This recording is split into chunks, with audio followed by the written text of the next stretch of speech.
Hello guys, good morning and welcome back. Alright, so in this video I want to show us how to do a proper measurement. Now in regards to having a free outfit and a fitted measurement, right? Now most of us are asking questions in the comment section, how do they take a fitted measurement? Like I said, the only thing here is to tighten your tape. Now bear in mind that if you want to sew a fitted trouser, your measurement will also reflect a fitted measurement.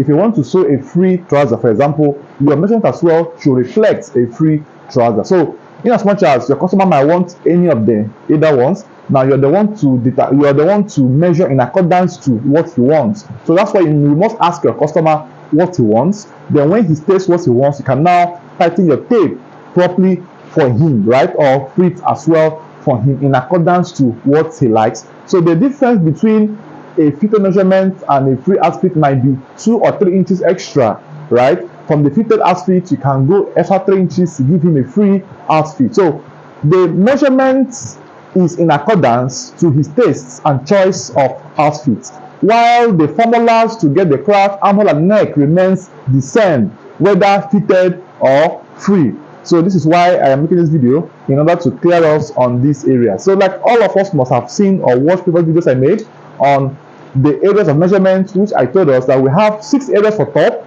and 6 for trousers. So the areas are 1, the chest; 2, the shoulder; 3, the sleeve length; 4, round sleeves; 5, the neck; and 6, the top length for the top. Then for the trouser, we have the waist, the hip, the lap, the knee, the ankle, and the trouser length. So you must measure these 6 areas individually on your customer to get a proper measurement. So now let's go down to the measurement section. But you must ask him what he wants. He will set it to be free or fitted, right? So whichever one he indicates, you measure accordingly. So he's making a fitted outfit already. So you measure this way. You have to tighten your tape on the chest and then open it up from the closed chest measurement, extra 3 or 2 inches for the ease allowance, right? It's called ease allowance. Then you take down to this point.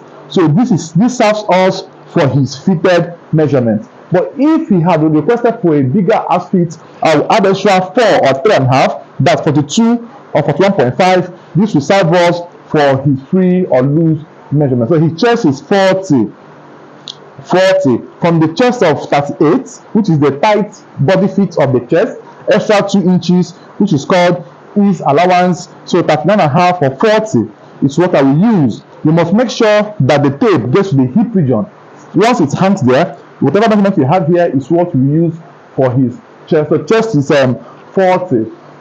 Then the next is shoulder, right? So the shoulder is from the, you can do half shoulder from the center back, half this way, or all through across. So if you happen to take it from the center back, you measure halfway and then multiply by 2. That's whatever you have here times 2 will give you the total length for this area. Or you can still go from the total point here across this way and have a perfect measurement. So you have the shoulder to be 17.5 for our shoulder. Then note importantly that wherever you stop on your shoulder is where you take the length from. So the sleeve is long or 3/4 or short, which one?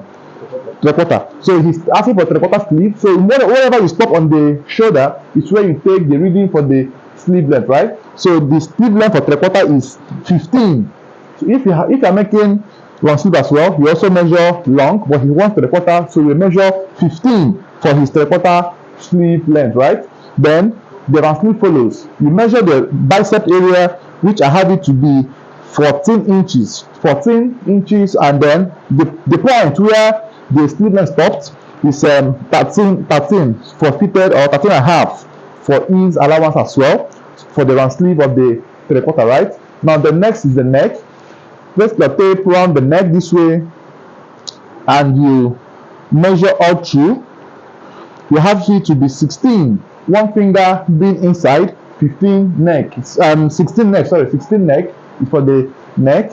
Then after that, the top length comes next. You must start from here, measure above the chest, on top of the chest, tummy, then get it to be at 33, somewhere here after the flap for the shirt top length, right? Then after this, the next we are going to do now for the trouser.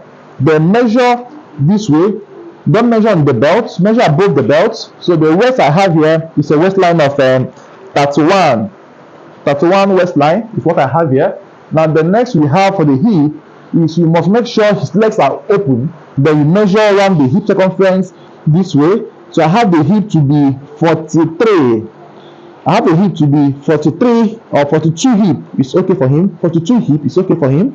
Then after this, you measure the lap. You must squat down this way to take the reading of the lap. So the lap measurement I have is lap of 22 for the lap. It should be a bit fitted here. Then the knee comes next. Round the knee. I have it to be at 15 inches for the knee. 15 inches for the knee. Then after which I do the ankle. The ankle I have here is ankle of 13 and a half this way. Then after that, you take the length of the trouser, which happens to be from the waist bone here. The trouser length should be from the waist bone, come this way, from the front somewhere here, from the waist bone.